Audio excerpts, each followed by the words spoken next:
سورہ دخان آیت نمبر 30۔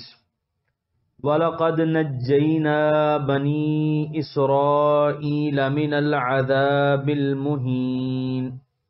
ترجمہ: اور بے شک ہم نے نجات دی بنی اسرائیل کو رسوا کن عذاب سے۔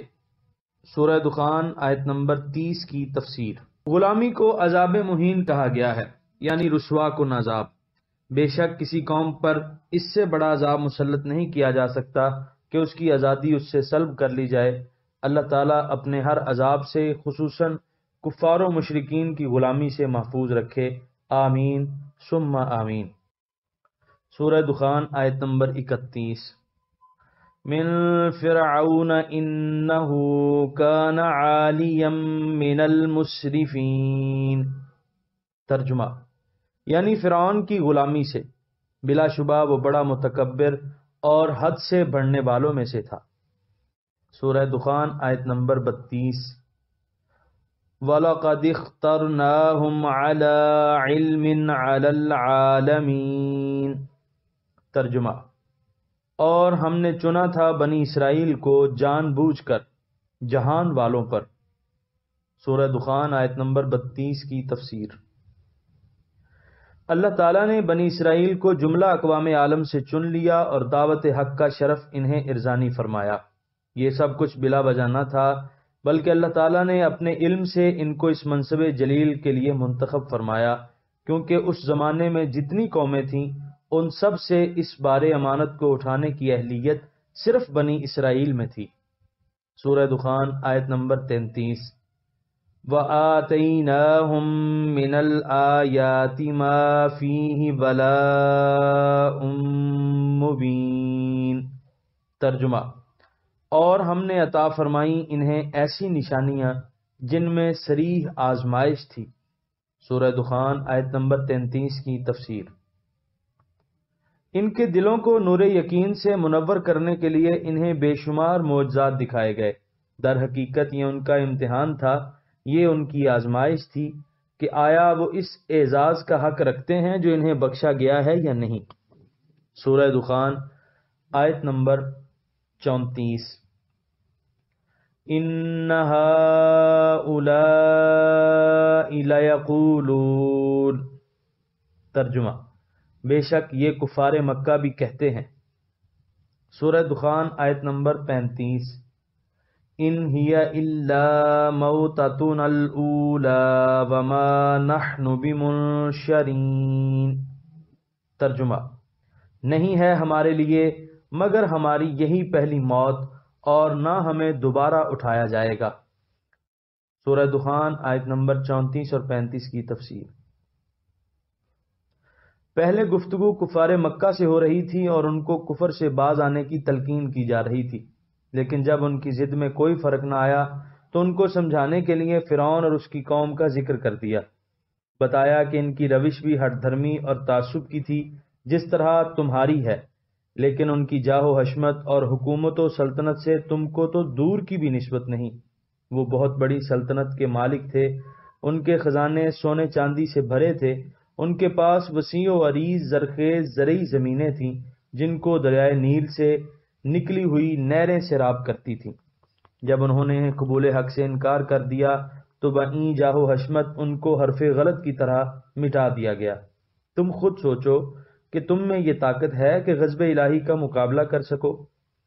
اس ضمنی بحث کے بعد اب پھر گفتگو اہل مکہ کے بارے میں ہو رہی ہے۔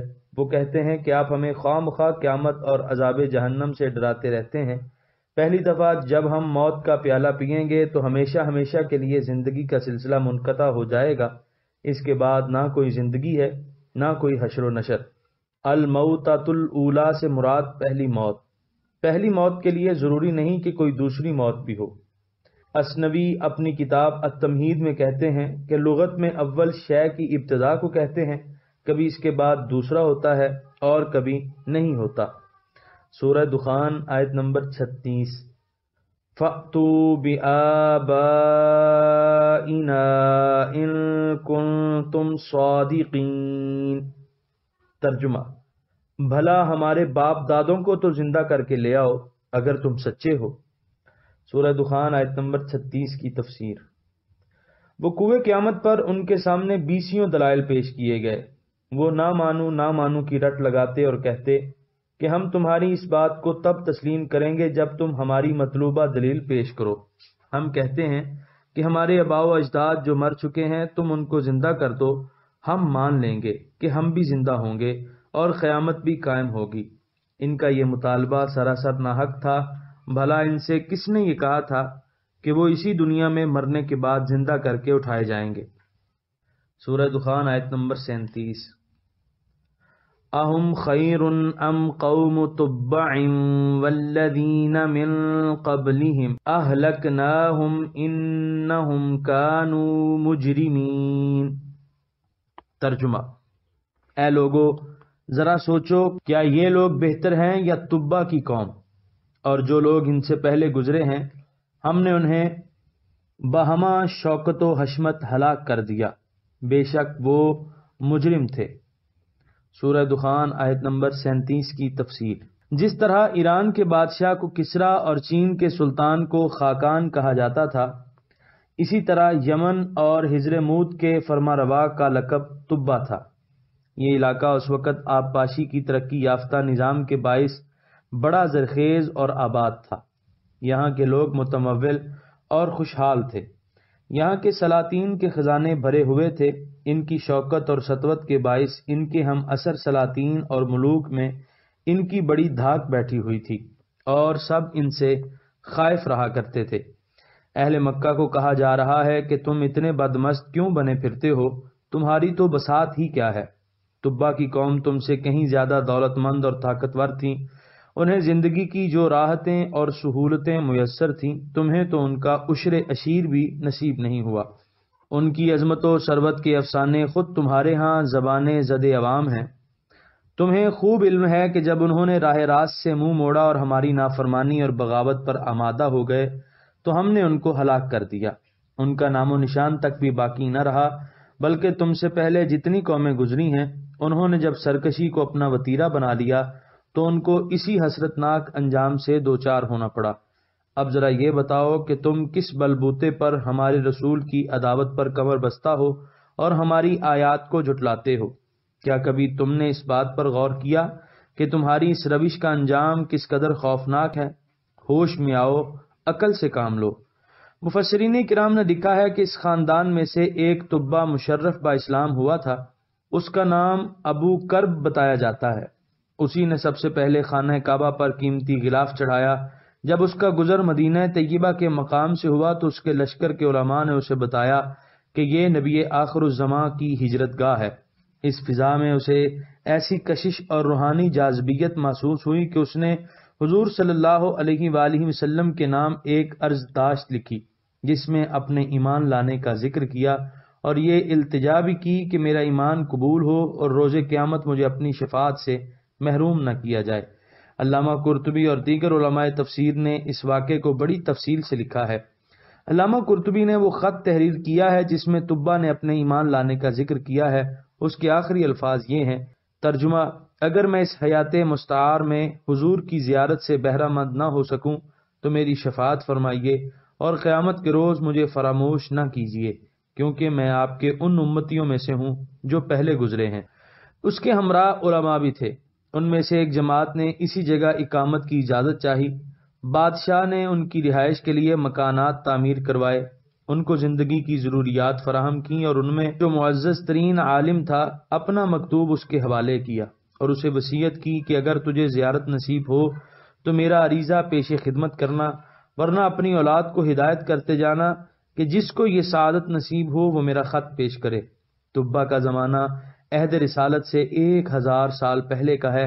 جب رحمت عالمیان صلی اللہ علیہ وآلہ وسلم ہجرت کر کے مدینہ طیبہ پہنچے تو جس گھر کے سامنے ناقہ مبارکہ بیٹھی وہ حضرت ابو ایوب انصاری کا دولت قدہ تھا اور یہ اس عالم کی اولاد میں سے تھے جس کو یہ خط ملا تھا۔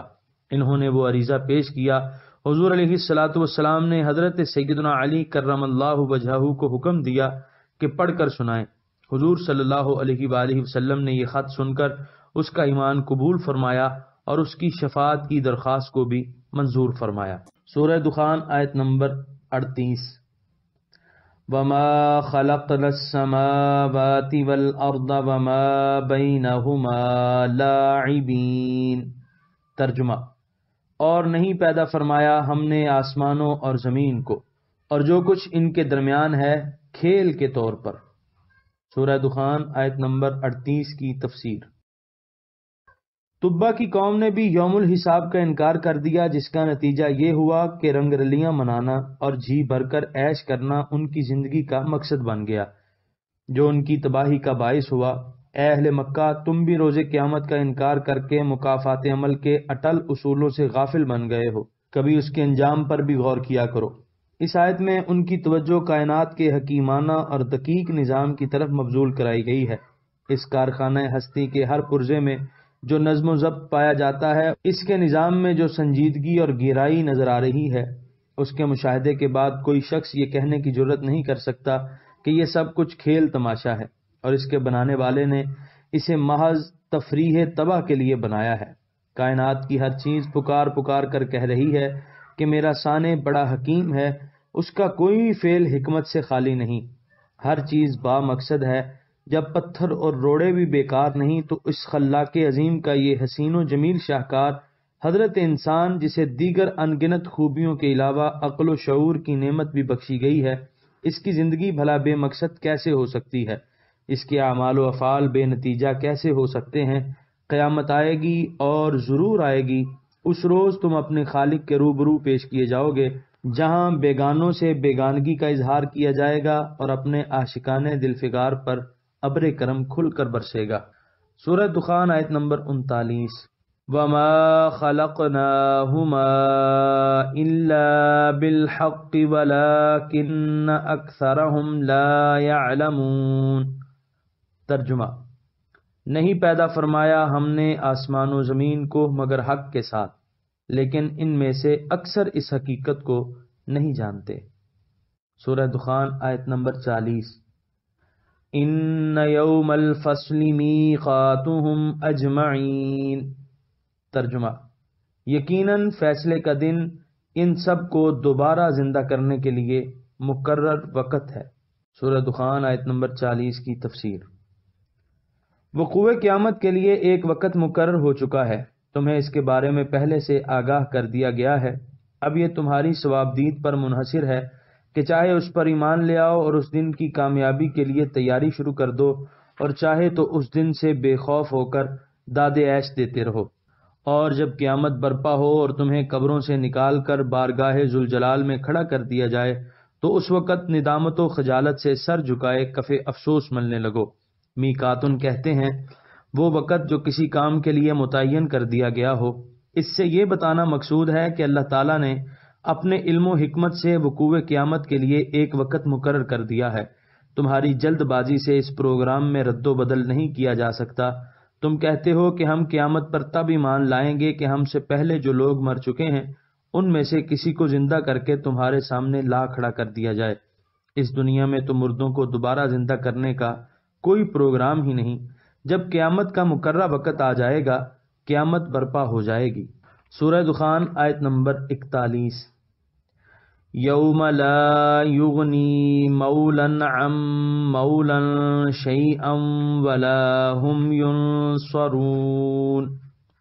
ترجمہ، جس روز کوئی دوست کسی دوست کے ذرا کام نہیں آئے گا اور نہ ان کی مدد کی جائے گی۔ سورہ دخان آیت نمبر 41 کی تفسیر۔ ہر وہ قرابت اور تعلق جس کی وجہ سے کوئی شخص کسی کی امداد و اعانت کرتا ہے اسے مولا کہتے ہیں، خواہ وہ تعلق نسب کا ہو، دوستی کا ہو، ہم عقیدہ ہونے کا ہو یا آزاد کرنے کا۔ آیت میں بتایا جا رہا ہے کہ کوئی قریبی رشتہ دار یا دوست کسی کے کام نہیں آئے گا اور نہ کسی کی مدد کی جائے گی۔ پہلے وقوع قیامت کا ذکر کیا گیا، اب احوال قیامت کا بیان شروع ہے۔ سورہ دخان آیت نمبر 42۔ الا من رحم اللہ انہ هو العزیز الرحیم۔ ترجمہ، سوائے ان کے جن پر اللہ نے رحم فرمایا ہے، بے شک وہ سب پر غالب ہمیشہ رحم کرنے والا ہے۔ سورہ دخان آیت نمبر 42 کی تفسیر۔ البتہ وہ خوش نصیب جن پر اللہ تعالیٰ کی رحمت ہوگی، ان کی دوستی بھی کام آئے گی اور ان کی رشتہ داری بھی، ان کے ساتھ کسی قسم کا بھی ربط ہوگا تو وہ بے سود نہ ہوگا۔ یہاں دشمنوں اور دوستوں دونوں کا ذکر ہو رہا ہے، اس لیے اللہ تعالیٰ کے ایسے دو اسم یہاں ذکر کیے گئے جن سے اس سلوک کا پتہ چل جائے جو دونوں گروہوں کے ساتھ ہونے والا ہے۔ فرمایا وہ العزیز ہے، یعنی سب سے زبردست اور سب پر غالب۔ اگر اپنے دشمنوں سے انتقام لینا چاہے تو وہ اس پر بھی قادر ہے، اور اپنے دوستوں کے ساتھ وہ الرحیم ہے۔ یہاں پر 25ویں پارے کا 15واں رکوع مکمل ہوا۔